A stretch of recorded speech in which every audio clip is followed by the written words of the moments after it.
رسول اللہ تیرے چاہنے والوں کی خیر یا رسول۔ اب وہ یزید جب تخت نشین ہوا تو حضرت امام حسین رضی اللہ تعالی عنہ کو ولید بن عتبہ نے بلا کر کہا کہ تم یزید کے لیے بیعت کر لو۔ تو حضرت امام حمام حضرت امام حسین نے دو ٹوک کہا کہ یہ کیسے ہو سکتا ہے کہ میں اس جیسے ظالم شخص کے ہاتھ پہ بیعت کروں۔ آپ یہ کہہ کے پلٹے تو مروان بن حکم نے مشورہ دیا کہ یہ موقع ہے جانے نہ دو، اگر یہ چلے گئے قابو پانا دوبارہ مشکل ہوگا، لہٰذا ابھی ان کو قتل کر دیا جائے۔ یہ حضرت امام حسین رضی اللہ تعالی عنہ کے کانوں میں آواز پڑی۔ روایات میں آتا ہے کہ آپ نے انہی قدموں کے بل پیچھے پلٹ کے نیام سے تلوار باہر نکالی اور ہوا میں لہرانی شروع کر دی۔ محمدی کچھار سے حیدری شیر نکل آیا، کہا ولید بن عقبہ تو ہمیں نہیں جانتا ہم کون ہیں؟ آنا حسین ابن علی ابن ابی طالب، میں حسین ہوں، علی کا بیٹا ہوں، اور علی ابو طالب کا بیٹا ہے۔ ہمارے گھر میں قرآن اترتا رہا ہے، فرشتے ہمارے گھر میں آتے رہے ہیں۔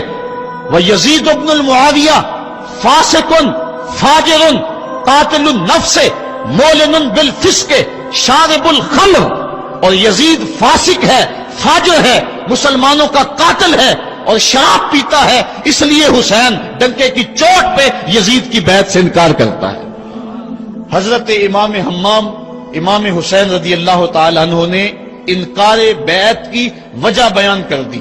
آج یہ پراپیگنڈا کیا جاتا ہے کہ یہ دو شہزادوں کی جنگ تھی اور یہ اقتدار کے لیے سب کچھ ہوا۔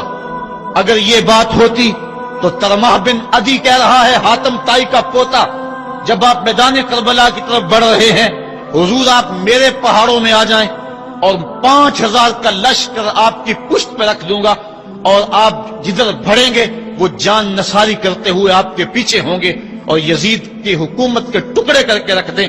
حضرت امام حمام امام حسین نے ترماح بن عدی بن حاتم کی اس پیشکش کو ٹھکرا دیا، کہا میں تو کسی اور کام کے لیے جا رہا ہوں۔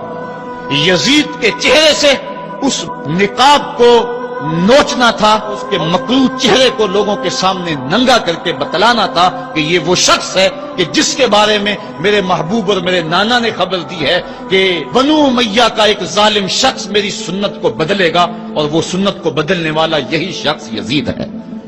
تو حضرت امام حمام حضرت امام حسین رضی اللہ تعالی عنہ، واقعہ بڑا طویل ہے، مدینہ تو رسول چھوڑا اور 8 دن حاجی مدینہ تو رسول میں رہتا ہے اور چھوڑنا قیامت سے کم نہیں ہوتا۔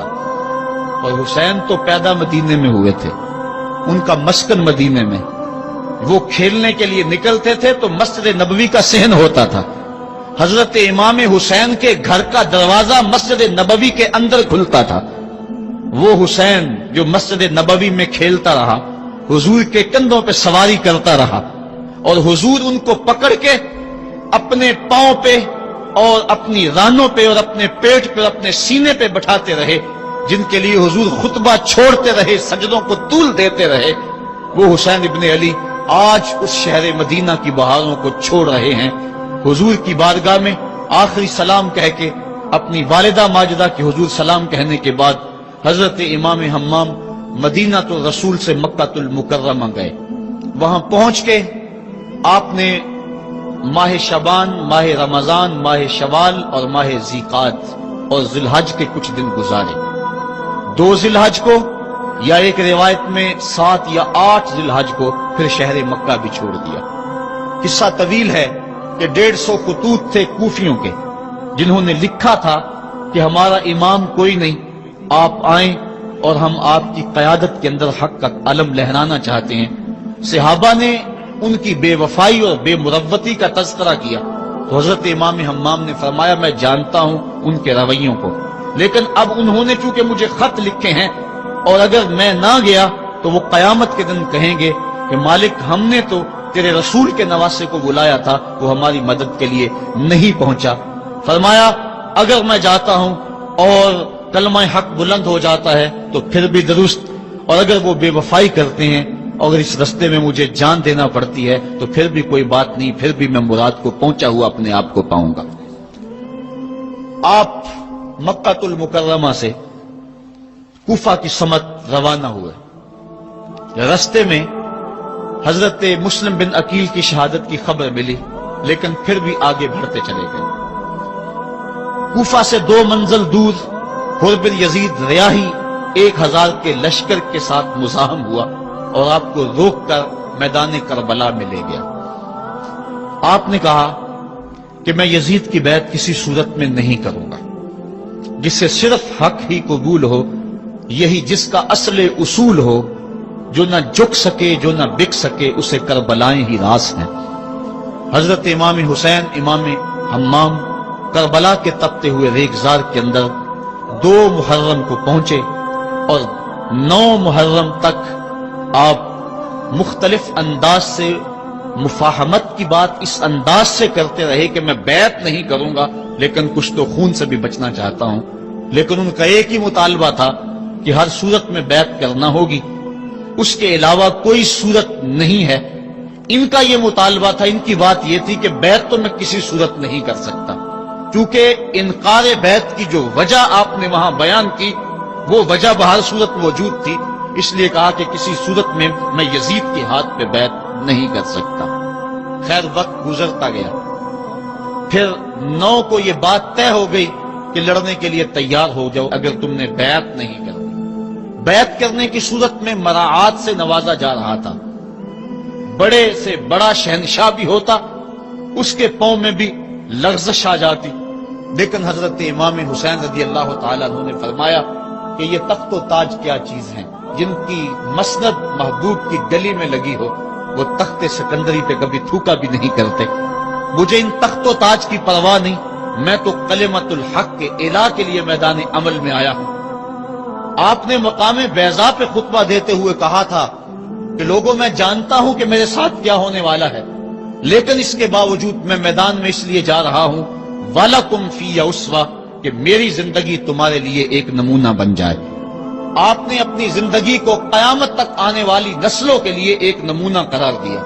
اور میں نے پچھلے اجتماع کے موقع پہ کہا تھا، جو احباب پچھلے اجتماع پہ موجود تھے انہیں وہ جملے یاد ہوں گے کہ قیامت تک جبر کے خلاف جتنی بھی تحریکیں اٹھیں گی، سب کا قائد حسین ابن علی ہوگا.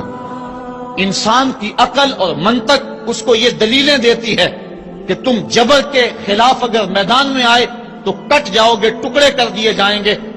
جبر سے مفاہمت کر لو، لیکن عشق سکھاتا ہے مفاہمت نہ سکھا، جبر ناروا سے مجھے، میں سر بکف ہوں، لڑا دے کسی بلا سے مجھے. تو عشق انسان کو لڑنے کا سلیقہ دیتا ہے، محبت باطل سے ٹکرانے کا درس دیتی ہے. کہا میں اس کے باوجود میدان عمل میں جا رہا ہوں اس لیے کہ میری زندگی تمہارے لیے نمونہ بن جائے اور قیامت تک لوگ میری زندگی سے راہیں تلاش کرتے کرتے میری زندگی کو نمونہ بناتے بناتے جبر کے مقابلے میں کھڑے ہو جائیں اور سرخروئی اور کامیابی حاصل پائیں. تا قیامت قطع استبداد کر، موج خون او چمن ایجاد کر. اللہ اللہ بائے بسم اللہ پدر، مانائے ذبح عظیم آیت بسر. سرخ رو عشق غیور از خون او، شوخی این مصرع از مضمون او. عشق غیور کے چہرے پہ جو سرخی دوڑ رہی ہے، یہ حسین ابن علی کے خون کا صدقہ ہے. ان کے دشمن ہیں. تم اگر جانا چاہو تو جا سکتے ہو، میرے بعد تمہیں کوئی نہیں پوچھے گا. لیکن جانثاروں نے کہا یہ کیسے ہو سکتا ہے کہ آپ کا ساتھ چھوڑ کے چلے جائیں. پھر عاشورے کی وہ رات جو درد و اندوہ سے بری ہوئی رات تھی، ساری رات عبادت میں گزاری. ایک طرف شراب چل رہی ہے اور دوسری طرف آنکھوں سے عشق رسول کی مستی چھلک رہی ہے. تہجد کا وقت ہوا، نماز تہجد ادا کی. شہزادہ علی اکبر نے اذان پڑھی اور کربلا کے ریگزار میں ان کی یہ آخری باجماعت نماز تھی. ریگستان کربلا کے ذرے گواہ ہو گئے ان کے سجدوں کے. آج کائنات کا وہ انوکھا باب رقم ہونے والا تھا کہ صدیاں جس پہ ناز کریں گی. فرشتوں نے کہا تھا مالک تو خلیفہ بنا رہا ہے انسان کو، یہ تو لڑائی کرے گا، سجدے تو ہم کرتے ہیں.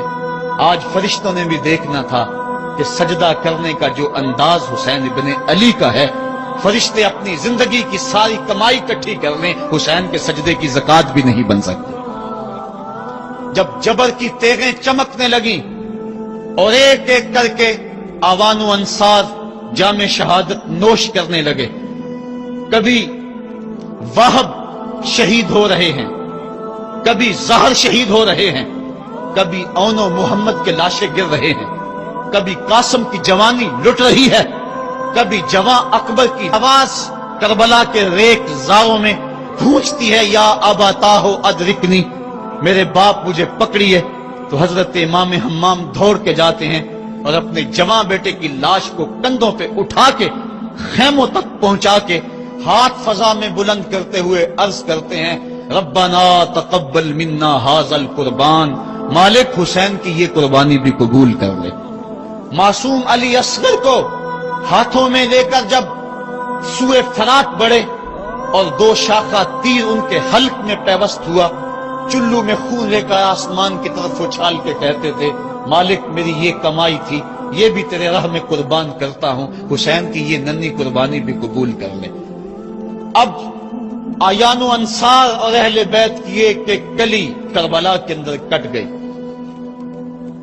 فاطمہ کا سارا چمن اجڑ گیا، مصطفیٰ کی آل میدان کربلا کے اندر کٹ گئی۔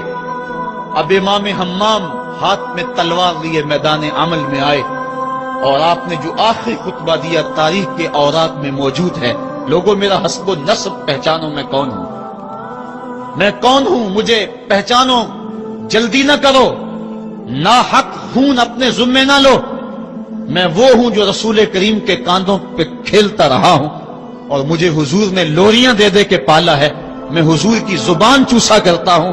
اس وقت دنیا پر کسی نبی کی بیٹی کا بیٹا موجود نہیں، میرا حق پہنچانو۔ لیکن اشقیاء کے آنکھوں کے آگے اندھیرا تھا۔ عمر بن سعد جو رے کی حکومت کے لالچ میں سب کچھ کرنے کے لیے تیار تھا، وہ حضرت سعد بن نبی وقاص کا بیٹا ہے، اور یہ وہ صحابی ہے جن کے لیے حضور کہتے تھے فدا کا امی و ابی، اے سعد میرے ماں باپ تیرے اوپر قربان ہو۔ غزوہ احد کے موقع پہ حضور ان کے لیے کہہ رہے ہیں، لیکن آج وہی میدان میں نکلا ہوا ہے۔ حضرت امام حمام امام حسین رضی اللہ تعالیٰ عنہ پھر میدان عمل میں آئے، اور پھر دشمنان اہل بیت کے ساتھ جس جرت اور پامردی کے ساتھ آپ نے لڑائی کی، اور آپ کی تیغ براں جس طرح ان کے سر کاٹتی اور ان کا خون چاٹتی رہی، تاریخ کے اوراق میں وہ روشن باب موجود ہیں۔ آواز آ رہی تھی، یہ کون ذی وقار ہے، یہ کون شاہ سوار ہے، لباس ہے پھٹا ہوا، چھدا ہوا، کٹا ہوا، لخت لخت کٹا ہوا، پھر بھی ہے ڈٹا ہوا، یہ بال یقین حسین ہے، یہ نبی کا نور عین ہے۔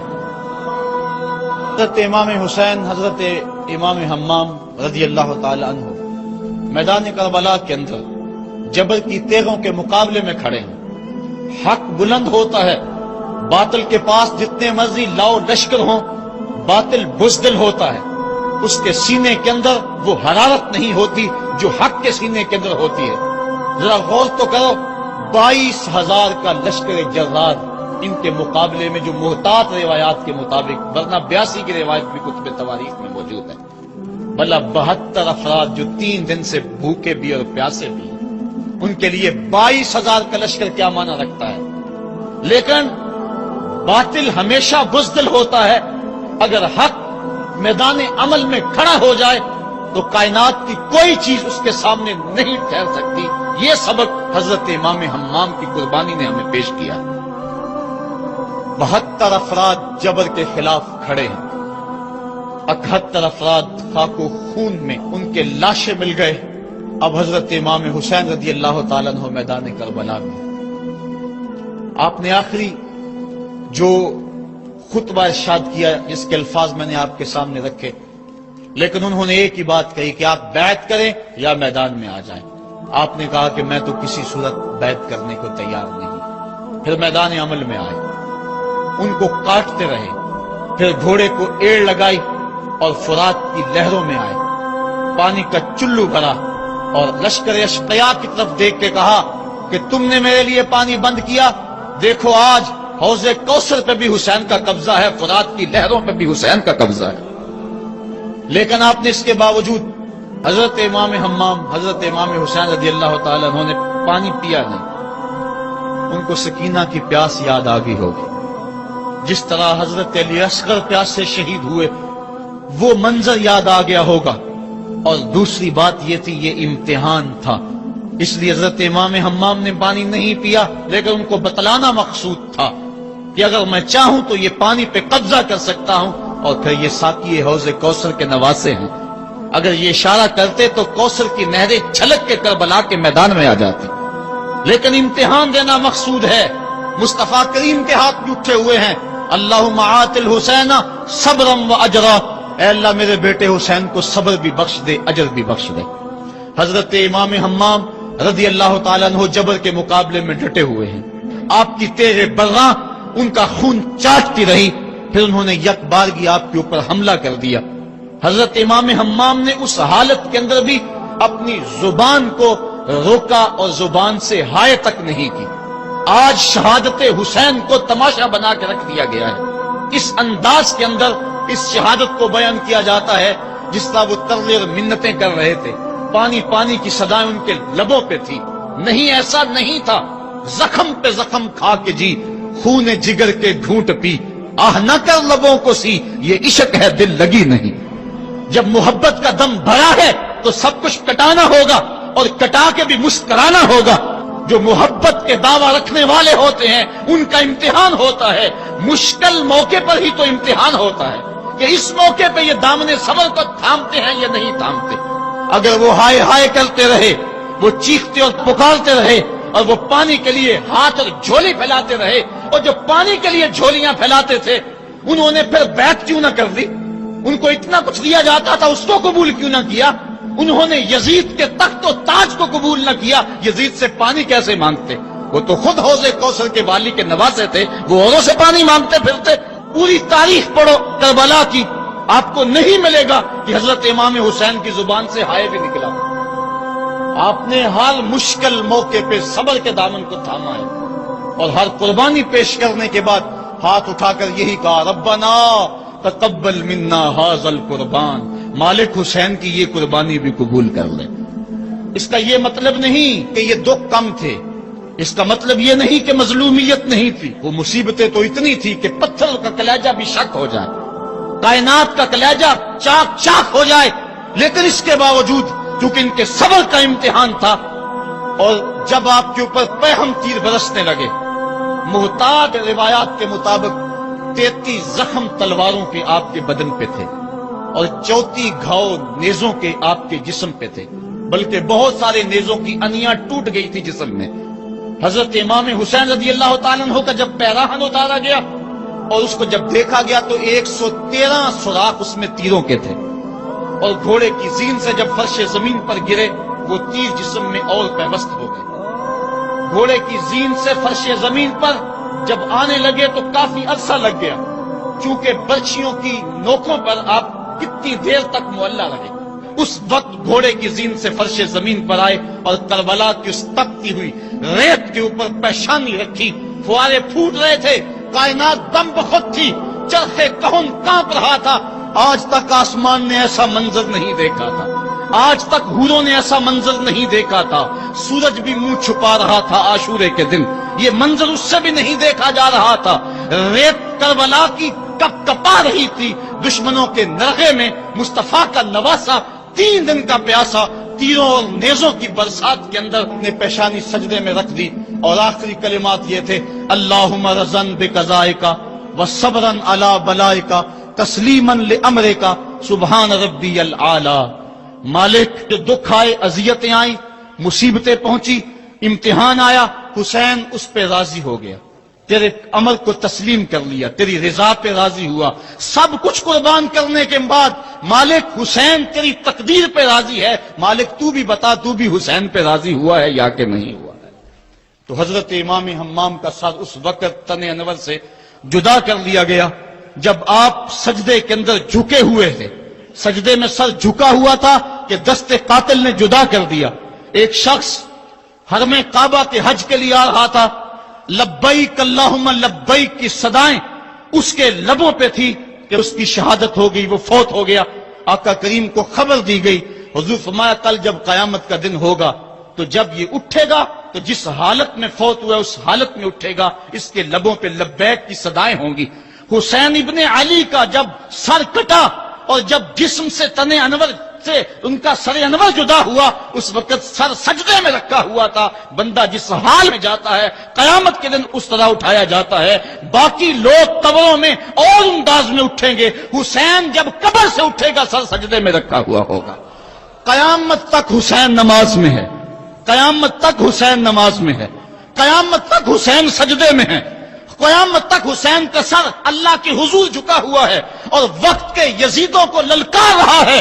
وقت کے یزیدوں، تم اپنے اپنے دور میں پر پرزے نکالتے رہو گے، لیکن حسین کا سر اور حسین کے ماننے والوں کا سر کبھی بھی تمہارے سامنے نہیں جھکے گا۔